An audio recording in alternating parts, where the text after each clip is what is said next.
नमस्कार, Chandrapur police station. क्या? कहाँ पे? मुझे एड्रेस बताओ।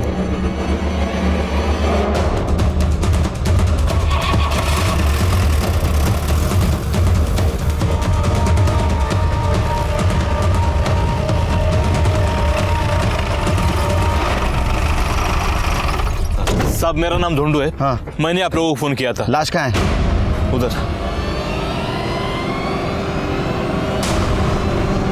आइए साहब, ये देख। कहाँ है? साहब, लाश थी यहाँ, मैंने अपनी आंखों से देखी थी। कहाँ है लाश? अरे थी तो क्या खुद चल के गई? जब मैंने आपको फोन किया तब यही थी। फिर मेरी मोबाइल की बैटरी खत्म हो गई थी, मैं चार्ज करने चला गया। सब सच कह रहा हूँ।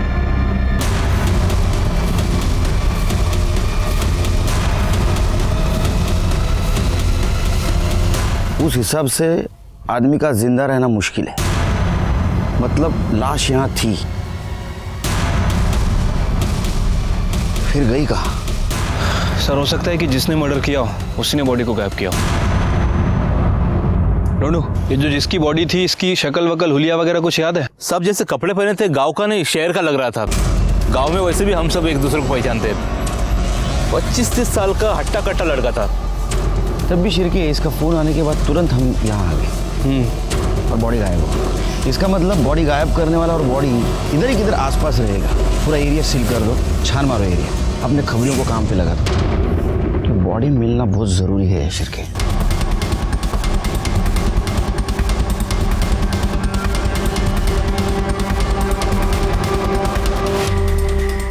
अब ये हो सकता है कि कोई जंगली जानवर खा गया हो या फिर किसी गांव वाले ने। सर, डेड बॉडी का पता चल गया। चलो ढूंढू को बुलाओ। Yes sir. पुलिस की नौकरी करने के बावजूद भी मुझे ऐसा कभी नहीं लगा कि मेरे सामने कोई चौंकाने वाला केस नहीं आएगा, क्योंकि जब भी ऐसा लगता है कोई हैरान करने वाला केस मेरे सामने आ जाता है। नमस्कार, मैं सीनियर इंस्पेक्टर सुनील केलकर आप सबका स्वागत करता हूं क्राइम पेट्रोल दस्तक के इस भाग में। आज मैं आपको 2016 का एक केस दिखाने जा रहा हूं। वैसे मर्डर केस मेरे लिए कोई बड़ी बात नहीं है, और हर मर्डर केस में हथियार और बॉडी दोनों मिलना बहुत जरूरी है। लेकिन इस मर्डर केस में हथियार क्या, बॉडी भी गायब थी, और जब बॉडी मिली तो जिस हाल में मिली उसने हमारी मुश्किलें और बढ़ा दी। हर जुर्म होने से पहले विक्टिम को दस्तक जरूर मिलती है, लेकिन इस केस में दस्तक हमें मिल रही थी कि ये केस सॉल्व करना कोई आसान काम नहीं था।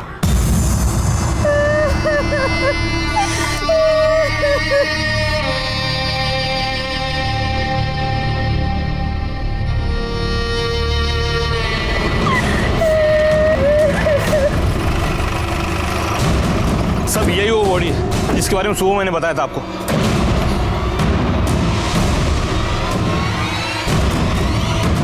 कौन लेके आ रहे बॉडी को इधर? मैं लाया साहब। वारदात की जगह से छेड़खानी करना कानून अपराध है, पता नहीं तेरे को? हाँ, तू लाश को एक जगह से दूसरी जगह लेके आया, जेल हो सकती है तेरे को। पागल। त्याच्या अंगाला हात लावू नका साहेब। आपके लिए लाश होगी, लेकिन मेरे लिए मेरा छोटा भाई है ये। अभी 2 दिन पहले ही पुणे से आया था ये। 4 साल था पुणे में। मैं गया था इसे स्टेशन लाने के लिए। आया तभी कितना खुश था ये। दादा, गांव में तो कुछ नहीं बदला। अरे नहीं रे, अभी देख सारे बूढ़े बच्चे दिन भर मोबाइल पे लगे रहते हैं। अच्छा? पूरा का पूरा गांव बदल गया है अभी।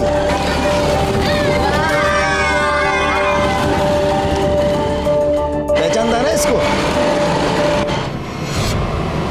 ये जो बाइक के पीछे बैठा था, ये दिनू का छोटा भाई ना? बस ये आज भी नहीं बदला। इसका और अपना झगड़ा आज भी चालू है। अभी पिछले महीने में इससे मेरा झगड़ा हुआ था, वो तो बाबा बीच में आ गए, वरना बहुत मारता मैं इससे।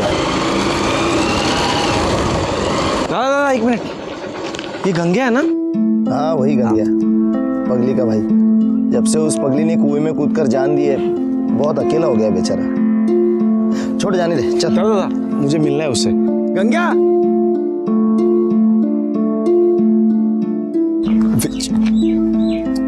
अरे विजय, अरे कैसा है तू? मैं बढ़िया। बाबा, तू तो एकदम शहर वाला बन गया। देख कैसा कपड़ा पहना है तू, मस्त एकदम, बाल भी बना है एकदम। अरे क्या जूते लग रहे तू तो। लेकिन तेरे को क्या हो गया गंगे? क्या? ये फटे हुए कपड़े, ये टूटी हुई चप्पल, क्या है ये सब? जान दे। एक काम कर, तू मेरे जूते पहन। अरे नहीं नहीं नहीं, अरे नहीं मनता है मेरे को। चप्पल अरे नहीं, तू निकाल अरे तेरा। तू क्या तू आजा यहाँ बैठ। अरे नहीं दे। ये जूते पहन। पहन, मैं बोल रहा हूँ तुझे पहन। वो एकदम मस्त। हाँ हाँ ना? हाँ, अच्छा लगा तेरे को? अरे वाह, पहन डाल इसमें। है कि नहीं? मस्त एकदम। हाँ चल मैं बाद में मिलता हूँ तुझसे, ठीक है? चल चल चल मिलता हूँ। दादा गाड़ी गाड़ी।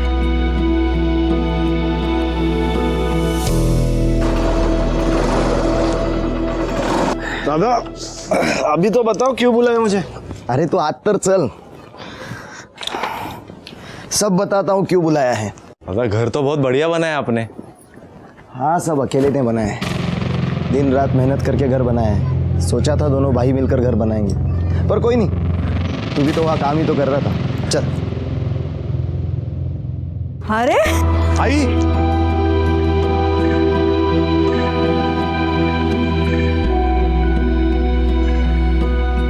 बाबा ये आपके लिए कैसा है? ना क्यों लेके आया सबके लिए? आई वो छोड़, ये तेरे लिए कैसा है बता। छान आहे हा? कोई नहीं, ये तुमच्यासाठी। अरे इसकी क्या जरूरत थी? नहीं जरूरत है। अरे कौन कहता रे विजू शहर जाके सबको भूल गया? देखो तो सबके लिए कुछ ना कुछ लेके आया वो। मंजरी दाई के लिए भी साड़ी लेके आया हूँ, जब मिलने जाऊंगा ना तब दे दूंगा।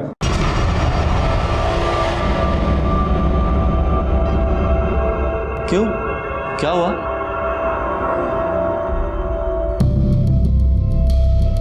अरे मंजरी दाई यहीं पे है, आप लोगों ने मुझे बताया नहीं। मंजरी दाई ये साड़ी तेरे लिए। क्यों, क्या हुआ? सब ठीक तो है ना? ठीक नहीं है, ठीक करना पड़ेगा, इसीलिए तुझे यहाँ बुलाया है। मतलब आखिर हुआ क्या है? कोई प्रॉब्लम है क्या? बेटा तुझे तो पता है इसकी शादी में दहेज के 5 लाख रुपए देने थे। 3 लाख हमने दे दिए, 2 लाख देने बाकी थे। अब इसके ससुराल वालों ने बोला है कि 2 लाख रुपए दे दो, वरना तब तक इसको यहीं अपने ही घर में रहने दो। ये गया था बात करने के लिए, लेकिन तू जाता है, इसका गुस्सा बात बनाने के बजाय बिगाड़ के आ गया। अब तुम ही कुछ कर लो। बाबा आप चिंता मत करो, मेरे पास अभी 50,000 है, मैं कल जाके उनको दे दूंगा और बात कर लूंगा। नहीं विजू बेटा, बात पैसे की नहीं है, वो तो हम भी कुछ ना कुछ कर लेंगे। इसके गर्म खोपड़ी से जो बात बिगड़ गई है ना, उसे जाके संभाल के आ। देख तू शांत है, पढ़ा लिखा है, तू समझदारी से बात करेगा तो वो लोग समझ जाएंगे, मान जाएंगे वो लोग। ठीक है बाबा, आप टेंशन मत लो, मैं कल जाके बात कर लूंगा। ताई तू काळजी करू नकोस, मी आहे ना। सारी गलती मेरी है, मैंने इसे भेजना नहीं चाहा था उनके पास। ये बात करने गया था साहब उनसे। ये देखो, देखिए क्या करके रख दिया उन्होंने। अरे सुलह नहीं करनी तो ना करते, मारा क्यों मेरे भाई को? क्यों मारा मेरे भाई को? ये देखो, तुम्हारे भाई को किसने मारा ये पता करना पुलिस का काम है, और जिसने भी विजू को मारा होगा उसको सजा जरूर होगी। अभी हमको बॉडी को पोस्टमार्टम के लिए ले जाने दो। एम्बुलेंस से बोलो। ओ साहेब, विजू का शरीर यहाँ से कहीं नहीं जाएगा। अरे मुझे इसकी मौत के मुआवजे का पूरा 5 लाख रुपए मिलना चाहिए, उसके बाद ही ये शरीर यहाँ से हिलेगा। देखो, साबित होने नहीं होने से मुझे कोई फर्क नहीं पड़ता, मुझे बस मुआवजे की रकम चाहिए। पागल हो गया क्या? देख ऐसा कोई कानून नहीं है जिसमें। ओ साहब, मैले कानून नका सीखू, आपको पता नहीं है ना तो जाओ पता करके आओ। 1959 में भी ऐसा ही केस हुआ था जहां मेरे दादाजी पर मर्डर केस लगा था। तभी इसी पंचायत ने मेरे दादाजी को मरने वाले के घर वालों को 500 रुपए मुआवजा देने के लिए मजबूर किया था। आपको झूठ लगता है? यकीन नहीं होता मेरी बात पर? मुखिया जी यहीं पर खड़े, पूछ लीजिए उन्हीं से।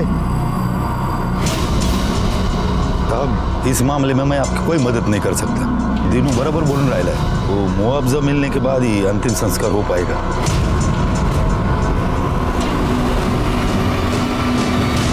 अजीब लोग हैं सर, 2016 में भी पंचायत का कानून चलाना है। पता नहीं कौन सा 1959 की बात कर रहे थे। शिरके ये गांव का मामला है, यहाँ हमारे स्टाइल से इन्वेस्टिगेशन नहीं चलेगा। मैं काम करता हूँ, इस केस के रिगार्डिंग डीएसपी साहब से बात करता हूँ, कानूनी सलाह भी लेनी पड़ेगी। तब तक तुम एक काम करो, ये विजू का कॉल रिकॉर्ड चेक करो, मंजरी के ससुराल वालों से भी पूछताछ करो। शायद विजू के मर्डर में उनका भी हाथ हो सकता है। ठीक है सर। 1959 में भी इसी गांव का केस था, जिसमें दलाराम वर्सेस स्टेट में दलाराम को विक्टिम के फैमिली को 500 रुपये मुआवजा देना पंचायत ने तय किया था, जिसे कोर्ट ने भी मान लिया था और उसी के बाद अंतिम संस्कार हो पाए थे। ये केस भी सेम है, तो आपको लॉ के हिसाब से ही चलना पड़ेगा। और मुआवजा सिर्फ विक्टिम के फैमिली के कहने से नहीं दिया जा सकता। उसमें सबसे ज़रूरी बात यह है कि मंजरी के ससुराल वालों पर यह मर्डर का चार्ज साबित होना चाहिए।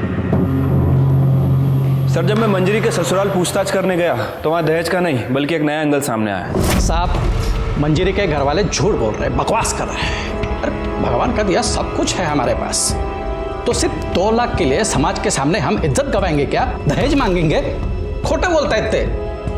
नहीं, ये बात सही है कि विजू यहाँ आया था और हमने उसे मंजरी के मायके जाने की असली वजह बता दी थी। असली वजह मतलब उनकी खुद की बेटी मंजिरी। तीच तर खरं कारण आहे या झगड्याचं। ऐसा क्या किया था मंजरी ने? मैं बताता हूँ। मंजरी का चक्कर चल रहा था, उसको किसी आदमी का फ़ोन आता था जिससे वो घंटों बात करती थी। एक दिन मैंने पूछ लिया, किससे बात करती हो, कौन है ये आदमी? तो उल्टा वो मुझ पर भड़क गई कि मुझ पर नज़र रख रहे हो, उसके मामले में ना पढ़ूं और अपने काम से काम रखो, नहीं तो वो सबको बदनाम कर देगी। अरे आप बताओ साहब, मैं उसका पति हूँ ना, इतना हक तो रखता हूँ ना। वो मुझे धमकी दे रही थी, इसलिए मैं उसको उठा के उसके मायके छोड़ कर आ गया। उसके बाद आया उसका भाई विजू, मैंने उसे सारी बात बता दी। उसका भाई पढ़ा लिखा और समझदार था, बात को समझा और उसके बाद वो चला गया। अभी बताओ हम लोग क्यों मारेंगे उसको? और जब हमने उसको मारा ही नहीं तो किस बात का 5 लाख का मुआवजा? 5 लाख के हम 5 रुपए नहीं देंगे किसी को। सर, अब बात सच है या झूठ इसका तो पता नहीं, लेकिन यह है कि अकड़ बहुत है उन लोगों में।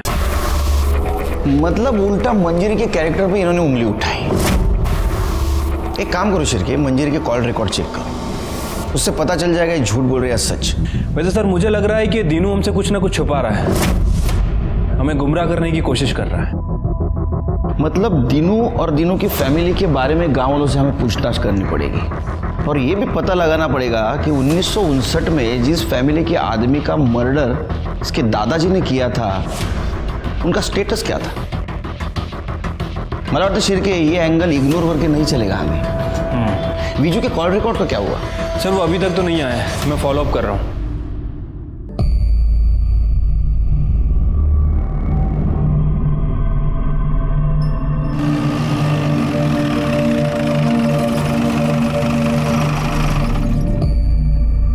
सिरके देखा, उसका भाई मरा है, बॉडी बाजू में पड़ी है और ये पत्ते खेल रहा है। इसको तो बाद में देख लेंगे।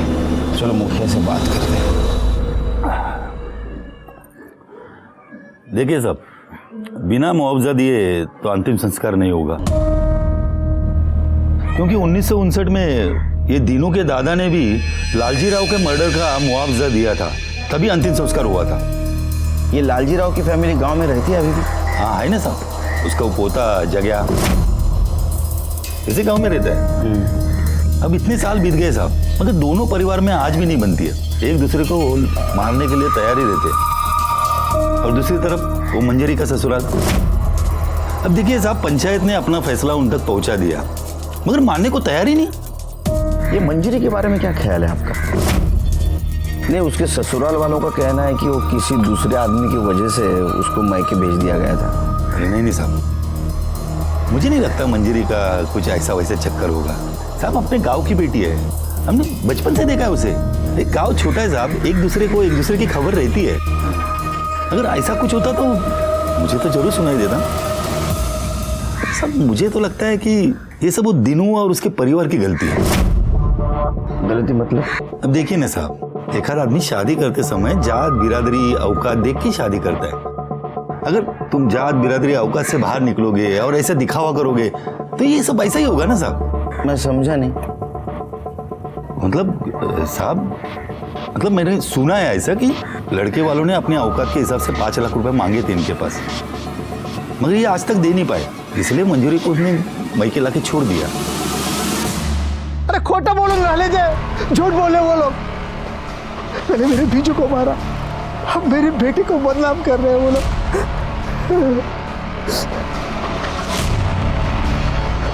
लेकिन मैं छोड़ूंगा नहीं उनको। मेरे बीजू को मारा है ना उन्होंने, मैं मुआवजा लेके रहूंगा जैसे मेरे बाबा के पास से लिया था। तुम्हारे पिताजी ने जग्गा के फैमिली को मुआवजा दिया था, लेकिन फिर भी तुम्हारी दुश्मनी खत्म नहीं हुई। तुम्हें ऐसा नहीं लगता कि जग्गा ने बदले की भावना से उसे मारा होगा? उस पर शक नहीं होता तुम्हें? नहीं, क्योंकि लालजी राव के परिवार में कोई बचा ही नहीं है। हाँ, एक लंगड़िया बचा है, उसकी हिम्मत नहीं मेरे परिवार की तरफ आंख उठा के देखे। तुमने बॉडी के घाव को नहीं देखा, जिस तरह से मारा है ना, ऐसा लगता है दुश्मनी निकाली। ये जग्गा रहता कहाँ है?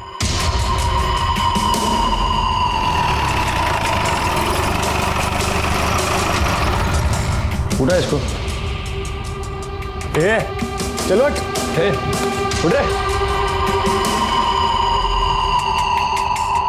साहब। आप क्या हुआ साहब? पार्टी हुई कल रात यहाँ। किस खुशी में? दुश्मन का बेटा मर गया खुशी में। साहब वो नहीं, वो कल रात में कुछ दोस्त लोग आ गए तो बस। बीजू को क्यों मारा? क्या मैंने नहीं मारा साहब? और साहब मैं काहे को मारूंगा बीजू को? और जिस दिन बीजू मरा उस दिन तो साहब मैं गांव में था भी नहीं, अब नागपुर गया था किसी काम से। अब चाहो तो पूछ लो साहब किसी से भी। तेरी परमिशन लेनी पड़ेगी पूछताछ के लिए। शिरके चेक करा। साहब क्या ढूंढ रहे हो साहब? साहब मैंने कुछ किया ही नहीं साहब।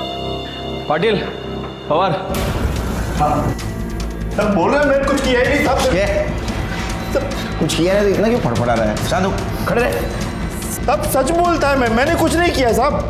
लेकिन साहब एक बात बोलता हूँ मैं, बीजू के मरने का मेरे को जरा भी दुख नहीं है, लेकिन दीनू मरा होता ना साहब तो बहुत ज्यादा खुशी होती। साहब एक नंबर का हलकट है वो।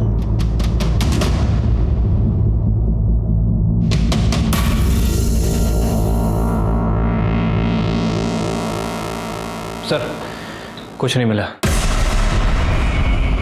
शिरके इसके नागपुर के डिटेल्स चेक करो और इसका बयान क्रॉस वेरीफाई करो। गांव से बाहर नहीं जाने का? नहीं जाएगा साहब, मैं काहे को जाएगा?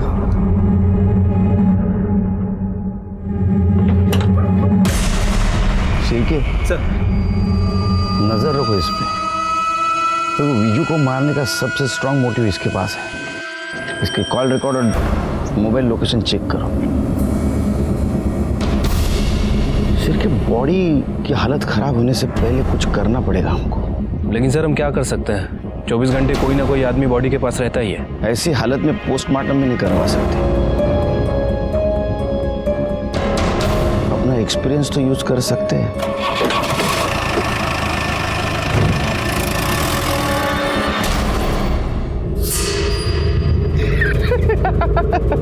देख देख देख देख देख देख देख कैसा बैठा है। तेरे को पता है पुलिस आई थी मेरे घर पर मिला कुछ भी नहीं। ये साला लाश को सड़ा के बैठा हुआ है, ये सोच के कि मंजरी के ससुराल वाले इसको 5 लाख रुपया देंगे। पता चला 5 लाख तो छोड़, 5 लाख भी नहीं दिया।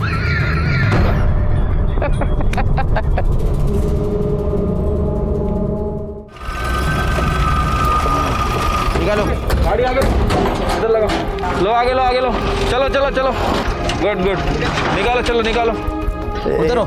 ये काय करून राहिले साहब? मैंने आपको बोला ना मुआवजे के पहले मैं। तेरे को मुआवजा मिलेगा। ये बर्फ इसलिए लाया है ताकि बॉडी सड़ ना जाए। अगर बॉडी सड़ गई ना तो गांव में बीमारी फैल जाएगी, समझा? सरपंच जी आपको तो कोई तकलीफ नहीं होगी क्योंकि गांव के भलाई का मामला है। ठीक है साहब, लगा लो बर्फ। ठीक है हमको। हाँ चलो, निकालो निकालो, हाँ निकालो, इधर लाओ, इधर।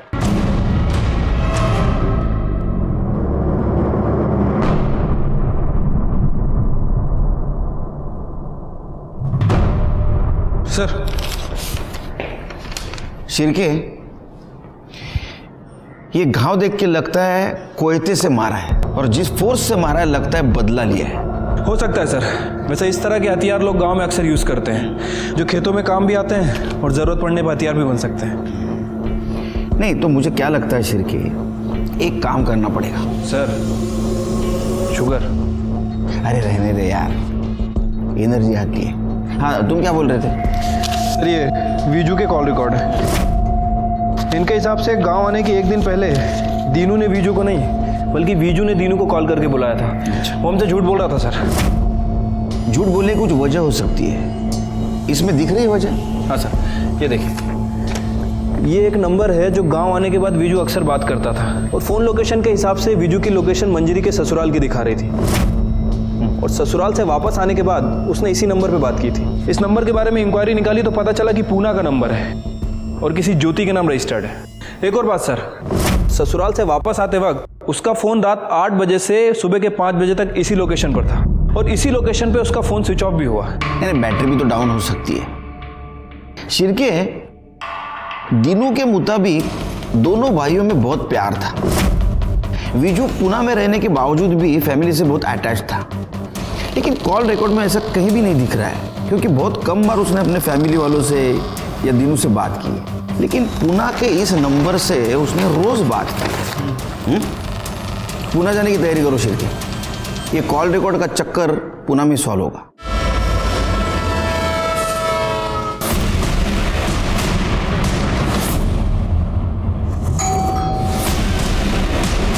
जी, आप कौन? चंद्रपुर पुलिस से PSI शिरके। ये नंबर आपका? जी मेरा है। आपसे कुछ बात करनी है। आइए। आप जानती हैं इसे? जी सर, ये विजू है, हम लोग साथ में रहते हैं। साथ में मतलब लिव इन रिलेशनशिप में? जी, पर हम लोग जल्दी शादी करने वाले हैं। पर ये सब आप क्यों पूछ रहे हो? वो क्या है कि विजू का मर्डर हो गया है।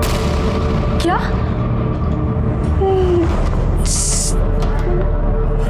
ये कैसे हो सकता है सर?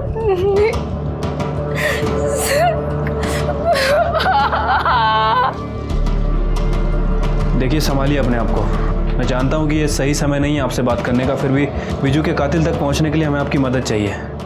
गांव में विजू की फैमिली बिल्कुल सपोर्ट नहीं कर रही है, इसलिए आप जो भी विजू के बारे में या उसकी फैमिली के बारे में जानती हैं प्लीज़ बताइए हमें। सर, विजू 4 साल पहले पुणे में आया था। एक टूर्स एंड ट्रैवल्स कंपनी में हमारी मुलाकात हुई। वहाँ पे मैं काम करती थी, हमारा मिलना जुलना बड़ा प्यार हो गया। 2 साल पहले हम लोग यहाँ एक साथ शिफ्ट हो गए थे।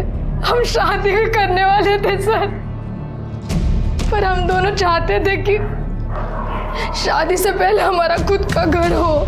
विजू ने कहा कि गांव में उसकी बहुत सारी जमीन है, अगर वो अपना हिस्सा बेच देगा तो यहाँ घर खरीद सकते हैं। इसलिए उसने अपने भाई को फोन किया और कहा कि गांव आ रहा है। पूरे 4 साल बाद आया तू, वो भी अपना हिस्सा मांगने? कुड़ी खाऊं रहेगा तुझा हिस्सा? कोई नहीं खा रहा तेरा हिस्सा, हम भी तेरे भले के ही सोच रहे हैं। ये देख, ये लड़की देखिए तेरे लिए। अरे इसके घर वाले पूरे 5 लाख रुपया देने को तैयार हैं। इनसे 5 लाख ले लेंगे और फिर। आप लोगों को समझ में नहीं आ रहा क्या? मैं यहाँ पे शादी करने नहीं, अपना हिस्सा मांगने आया हूँ। विजू, देखिए, मैंने लड़की पसंद कर ली है, पुण्याची है, ज्योति नाम है उसका। मैं उसी से शादी करूंगा। आप लोगों से अपना हिस्सा लूंगा और वहां पे अपना खुद का घर बांधूंगा। मुझे आप लोगों से और कुछ नहीं चाहिए। हमें भी कुछ नहीं चाहिए तुझसे, समझा ना? वो तो इस मंजीरी के बारे में सोच रहे हैं हम कि तेरी शादी के बाद 5 लाख ले लेंगे और उसमें से 2 लाख इसके ससुराल वालों को दे देंगे ताकि ये भी अपने घर में जा सके। लेकिन तुझे तो अपने अलावा किसी की पड़ी ही नहीं है कुछ। दादा, आपको मंजीरी ताई का प्रॉब्लम सॉल्व करना है ना, मैं कर दूंगा, मैं देख लूंगा, कल जाके मैं बात कर लूंगा। लेकिन इसके अलावा मैं आप लोगों के लिए कुछ नहीं कर सकता। देख विजू, अगर तुझे हिस्सा चाहिए ना तो तुझे उसी लड़की से शादी करनी होगी जिससे हम लोग कह रहे हैं, वरना अगर अपनी मर्जी से शादी करनी है ना तो हिस्सा विस्सा भूल जाना। और अच्छा सुन, यहाँ 2-3 दिन और रुकना पड़ेगा। अरे यार, अभी चेक किया, वो प्रॉपर्टी में मेरा नाम ही चढ़ाया नहीं गया है। वो सब ठीक करने में 2-3 दिन तो लगेगा ही ना। और मंजरी ताई की ससुराल की प्रॉब्लम भी तो सॉल्व करनी है। अच्छा ठीक है, अपना ख्याल रखना। हाँ, लेकिन विजू की फैमिली ने हमें ये नहीं बताया कि विजू वहाँ पे अपना हिस्सा लेने गया था। सर, वो उसी के लिए गया था, उसने मुझे बोला नहीं और मैं समझ गई थी कि बंटवारे को लेकर बहुत टेंशन है सर। ज्योति के साथ बात करने के बाद इस केस का एंगल जो सामने आया वो काफी स्ट्रांग था। अब ये केस बंटवारे और आपसी झगड़ों का ज्यादा लग रहा था, दीनू और मंजीरी के ससुराल वालों का झूठ सामने आया था और मंजीरी के कॉल रिकॉर्ड में किसी भी अनजान व्यक्ति का नंबर नहीं मिला था। लेकिन ये सब होने के बावजूद भी कातिल कौन है ये हमारे समझ में नहीं आ रहा था। और इस केस को जल्द से जल्द सॉल्व करना जरूरी था क्योंकि विजू की बॉडी को चौराहे पे पड़े 4 दिन बीत चुके थे। चल थाने चल, कुछ बात करनी है तेरे से। विजू का ध्यान रखना, मैं पुलिस स्टेशन होकर आता हूँ। चल। तूने बताया विजू को तूने बुलाया था मंजीरी के ससुराल बात करने के लिए, लेकिन हमें ऐसा पता चला है विजू खुद आया था प्रॉपर्टी के बंटवारे की बात करने के लिए। साहब ये कौन बोला आपको? ज्यादा शाना समझ रहा खुद को, जितना पूछ रहे हैं उतना जवाब दे। हिस्सा मांगा था या नहीं? साहब हिस्से की तो बात ही नहीं आती है साहब। वो तो 4 साल से पूना में है, यहाँ 4 साल से मैं खेती कर रहा हूँ। सारी की सारी रसीद मेरे नाम पे, और आप तो जानते ही है जो खेती करता है उसी के नाम पे जमीन होती है। और ऐसा नहीं भी हुआ तो विजू इतना लालची इंसान नहीं था, उसे पैसों की क्या जरूरत साहब, वो तो अच्छा खासा कमा रहा था वहां पर। जरूरत थी, वो शादी करना चाहता था, उसको घर बनाने के लिए पैसे चाहिए थे, है ना? ओ आत्ता मले समजून राहिले ते पूना वाली लड़की ने आपके कान भरे है ना? आप हो क्या है पूना? नहीं साहब, विजू भी दिन भर उसके साथ फोन पर लगा रहता था। उसे क्या लगता है वो हमसे हिस्सा मांगेगी और हम दे देंगे? एक फूटी कौड़ी तक नहीं देंगे साहब उसे हम। साहब मैं आपसे भी कहता हूँ, इधर उधर पूछताछ करने से कुछ नहीं होगा। आप सीधे मंजीरी के ससुराल वाले से जाकर सख्ती से पूछिए, आपको सब सच पता चल जाएगा। आपका काम हो जाएगा, मुझे मुआवजे की रकम मिल जाएगी और मैं विजू का अंतिम संस्कार कर सकूंगा। तू पुलिस को सलाह देगा, हमें सिखाएगा? हमें पता है क्या करना है क्या नहीं। हो तू सच बता, तेरा हाथ है या नहीं? तेरा अगर इसमें हाथ निकला ना तो तेरा अंतिम संस्कार कर दूंगा। सर मुझे लगता है कि इस दीनू ने सिचुएशन का फायदा उठाया होगा, क्योंकि जिस तरह से इस दीनू का नेचर है, आई एम श्योर विजू के साथ इसका कोई ना कोई बात को लेकर झगड़ा हुआ होगा। और सर दूसरी तरफ है मंजीरी के ससुराल वाले। हो सकता है कि दीनू ने ही विजू को मंजीरी के ससुराल भेजा हो और विजू का मर्डर कर दिया हो। उसे लगा हो कि इस मर्डर का सारा इल्ज़ाम मंजीरी के ससुराल वालों पे आ जाएगा और वो साफ बच निकलेगा। ये शिरके, लेकिन ये दीनू के खिलाफ हमारे पास कोई ठोस सबूत नहीं। उसके खिलाफ अगर हमने कोई कार्रवाई की तो उसके सपोर्ट में जो गांव वाले हैं और जो मंजीरी के ससुराल के खिलाफ है वो सब हमारे खिलाफ हो जाएगा। तुम एक काम करो शिरके, कल मंजीरी के ससुराल के पड़ोसियों से पूछताछ करो, देखो कुछ क्लू मिलता है क्या। शक्कर बहुत कम है, चलो निकलते। शिरके वो, अरे बाबा गेला नहीं अजून? तुम्हारे ड्यूटी का टाइम तो खत्म हो गया। नहीं साहब, वो पुराने केस की मैं एंट्री ढूंढ रहा हूँ सर, मिल जाएगी वैसे चला जाऊंगा। Good night. Good night sir. Good night Pawar. Good night sir.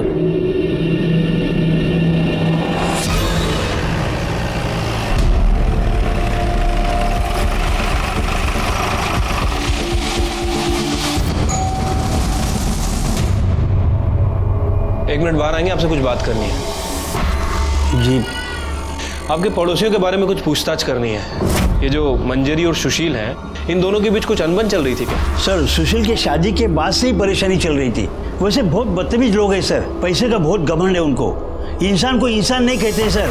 अच्छा, ये मंजरी का जो भाई है विजू, ये आया था यहाँ पे, देखा था क्या आपने? हाँ साहब, विजू यहाँ आया था, उसके साथ भी उन्होंने वैसे ही बदतमीजी किया। तो विजू सुन के क्यों लेगा साहब, वो तो बहुत पढ़ा लिखा था।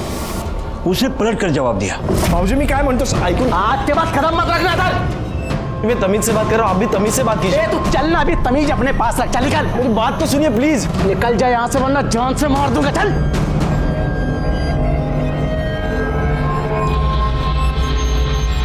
चल नीचे गए। चल चल।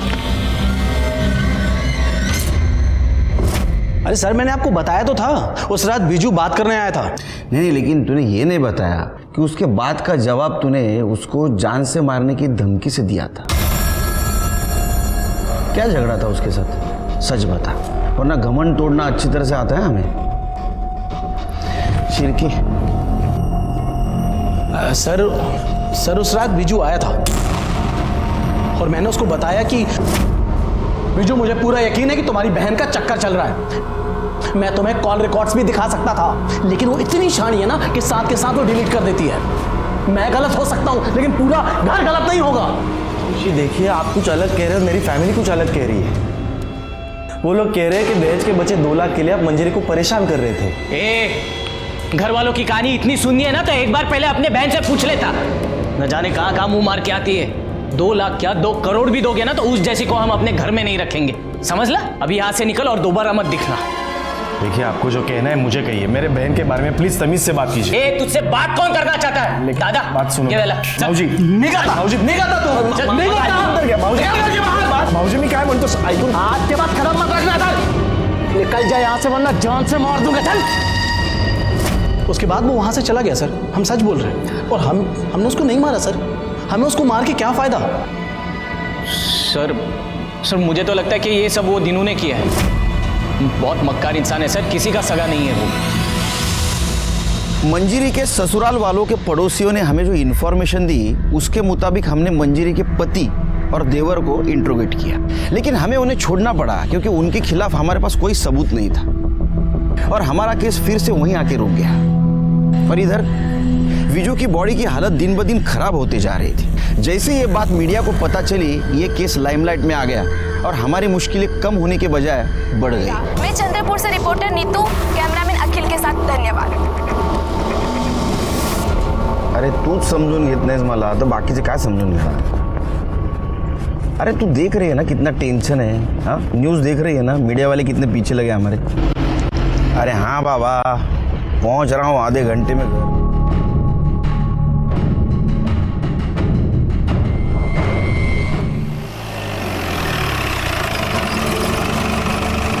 जय सर। जय। शिरके, कल रात को मैं वो बॉडी के पास से गुजर रहा था तो एक आदमी को वहाँ बैठे हुए देखा मैंने। विजू का भाई भी नहीं था वहाँ, और कल रात कोई नहीं तो इसको पहले से देख रहा हूँ, वहाँ से बिल्कुल 1 मिनट के लिए नहीं हटता है। सर होगा कोई करीबी दोस्त या कोई रिश्तेदार। जैन सर। जैन सर, ये वही रजिस्टर है जो मैं रात को ढूंढ रहा था।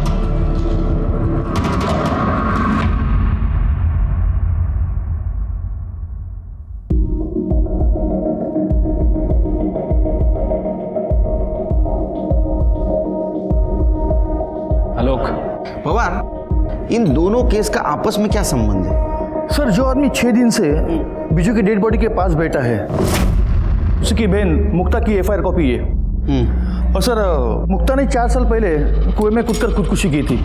उसे सुसाइड मानकर ये फाइल क्लोज की गई और तब जस्ट मेरी पोस्टिंग नई यहाँ पे हुई थी सर। लेकिन पवार, ये मुक्ता का सुसाइड केस और विजू का मर्डर केस, इन दोनों का आपस में क्या संबंध है? संबंध है सर। सुनने में आया था कि मुक्ता विजू से प्यार करती थी, उसे शादी करना चाहती थी। शिरके, सर, गन्या को लेके आओ। साहब, विजू दोस्त था मेरा। 4 साल बाद भी वापस आया ना गांव में साहब। मेरी फिक्र थी साहब, चिंता थी उसको। ये देखो साहब, अपना जूता निकाल के दिया उसने मेरे को। बहुत प्यार करता था साहब मेरे से, मैं भी बहुत प्यार करता था उसको। मैं कैसे मार सकता हूँ साहब अपने दोस्त को? अच्छा, ये वही दोस्त है ना जिसे तेरी बहन मुक्ता प्यार करती थी, शादी करना चाहती थी, और जब ऐसा नहीं हुआ तो उसने खुदकुशी कर ली।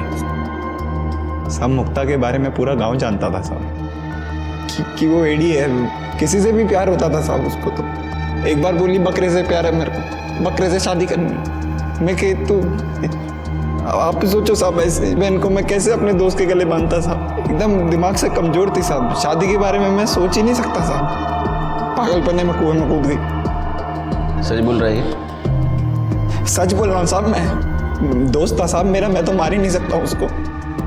प्यार करता था मैं उसको। न खाना खाया जा रहा, न काम किया जा रहा। क्या काम करता है तू? हाँ सर। काम क्या करता है तू? मैं साहब ये खेत में मजदूरी करता हूँ साहब मैं लोगों के। ये फसल लगाना, काटना, यही सब काम करता हूँ साहब। मैं गरीब आदमी हूँ साहब।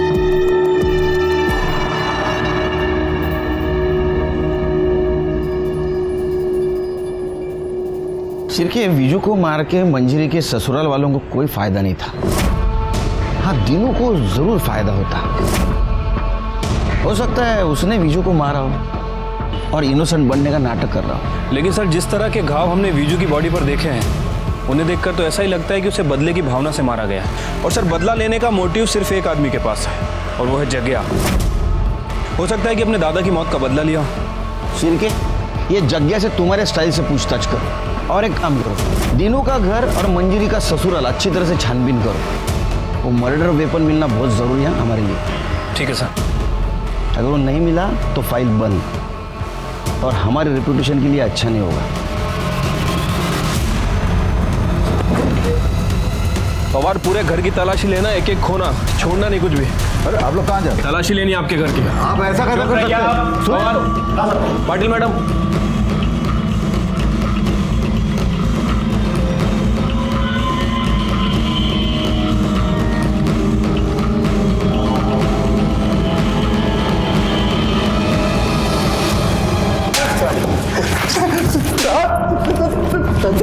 मार मार के तेरी खाल उधेड़ दूंगा। बाल भाई शपथ साहब, हमने नहीं मारा विजू को। साहब बोल रहा है, झूठ बोल रहा है साहब। अब कहीं को झूठ बोलेगा साहब? वो दिन हम लोग नागपुर गए थे, कैसे मारेगा साहब हम उसको? अगर पता चला ना कि तुम तीनों झूठ बोल रहे हो, खैर नहीं है तुम तीनों की।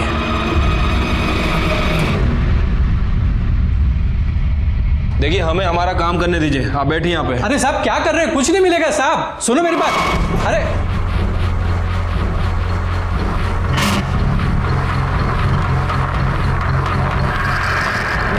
पवार, कुछ मिला? नहीं साहब, कुछ नहीं मिला।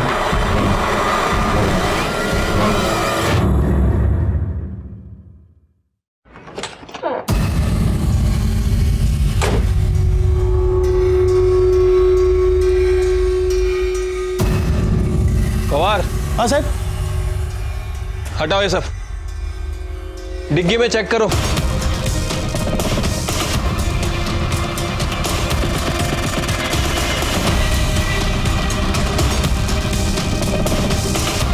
कुछ मिला?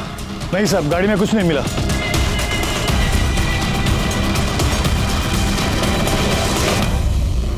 सर, हमने मंजरी के ससुराल और दीनू के घर की तलाशी ली, लेकिन सर कोई भी मर्डर वेपन नहीं मिला है। और वो जगिया के दोस्तों से भी पूछताछ की है। सर, उन सभी का यही कहना है कि उनने विजू को नहीं मारा है। सबके बयान को क्रॉस वेरीफाई किया है, सबकी एलिबाई को भी चेक किया है। उस दिन सब लोग नागपुर में थे।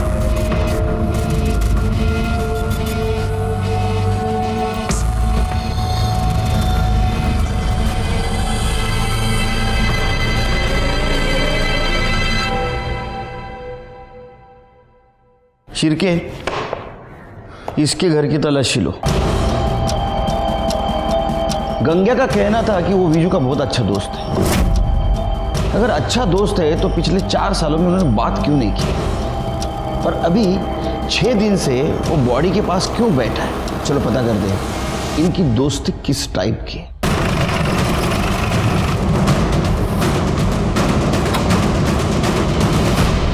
शिरके, घर का हर कोना छान मारो। पवार, उधर जाओ।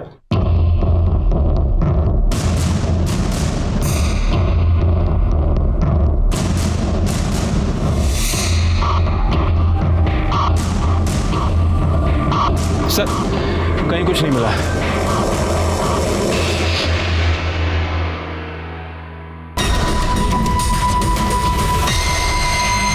अरे नमस्ते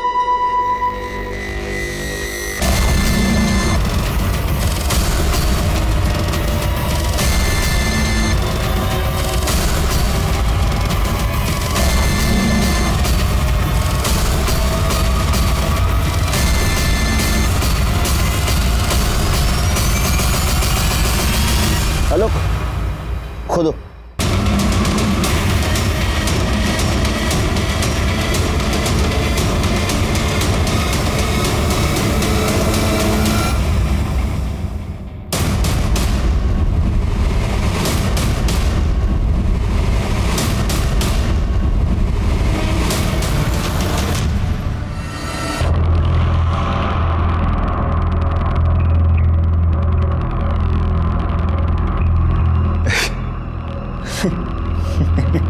मतलब आपको मिल ही गया ये? आपको पता ही चल गया कि मैंने मारा विज्जू को? अब बता क्यों मारा? साहब, मेरी बहन ना पागल थी एकदम, और मैं अपनी पागल बहन को विज्जू के गले नहीं बांधने वाला था। पर विज्जू को मेरी बहन का मजाक नहीं उड़ाना चाहिए था, उसके पागलपन का मजाक उड़ाया उसने बेइज्जती करी मेरी बहन की। देख भाई, मैं तो जा रहा हूँ शहर, मैं तो मजे करने वाला हूँ भाई, लेकिन तू तेरी पगली बहन को छोड़ के कहीं जा भी नहीं सकता। उसके साथ तो कोई शादी भी नहीं करेगा। इंसान छोड़, जानवर के साथ प्यार होता है उसको, कुत्ते बिल्ली बकरे किसी के साथ भी। मेरे पास ना एक आइडिया है, तो अगली बार ना किसी से भी प्यार हो जाता है ना उसको, अगली बार ना उसको किसी कुत्ते बिल्ली बकरे के साथ प्यार हो जाएगा ना, तो उसकी शादी करवा दे यार फटाफट। और वैसे भी उसको इंसान और जानवर में फर्क क्या नजर आता है? कुत्ता बिल्ली बकरा शादी का। मेरे दिल में बैठ गई वो चीज। मैं तब तो कुछ नहीं कर पाया मैं, पर जब इस बार वो आया ना गांव वापस, मैंने एकदम, मैंने कहा अब तो बात तो सुनिए प्लीज। निकल जाए यहाँ से वरना जान से मार दूंगा। चल। पता नहीं क्या समझते अपने आप को, कोई बात करने की तमीज होनी चाहिए ना। मजाक का मैंने बदला ले लिया मैंने साहब, है कि नहीं सब? कौन मजाक उड़ाता है? पागल का मजाक कौन उड़ाता है? ले जाओ इसको।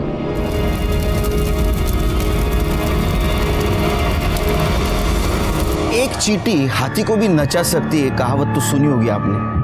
हमारे इस केस में इन चींटियों के सहारे हम कातिल तक पहुंच सके। ये केस कॉम्प्लिकेटेड इसलिए था कि कातिल हमेशा हमारे नाक के नीचे था, लेकिन उसे हम पहचान नहीं पा रहे थे। ना तो खुद को छिपाने की कोशिश कर रहा था, ना तो भागने की। गंग्या को विजू को मारने का बिल्कुल अफसोस नहीं था। उसे लग रहा था कि उसने अपने बहन का बदला लिया है, लेकिन ये बात उसके क्यों समझ में नहीं आई कि उसकी इस बदले की भावना ने विजू को ही नहीं तो उसे भी खत्म कर दिया था। हर जुर्म होने से पहले दस्तक जरूर मिलती है, लेकिन उसके तरीके अलग अलग होते। जैसे इस केस में हुआ, विजू को दस्तक जरूर मिली थी, लेकिन उसने सुना नहीं। उसने एक पागल मासूम लड़की की उसके ही भाई के सामने बेइज्जती की थी, जो सही नहीं था, और इसकी कीमत उसे अपनी जान देके चुकानी पड़ी। मैं सीनियर इंस्पेक्टर सुनील केलकर आप सबसे विदा लेता हूं। फिर मिलेंगे अगले एपिसोड में। तब तक के लिए सतर्क रहिए, देखते रहिए क्राइम पेट्रोल दस्तक। मकसद बताना नहीं, बचाना है। जय हिंद। इस तरह के और भी एपिसोड देखने के लिए हमारे चैनल को सब्सक्राइब करें और बेल आइकन दबाना ना भूलें।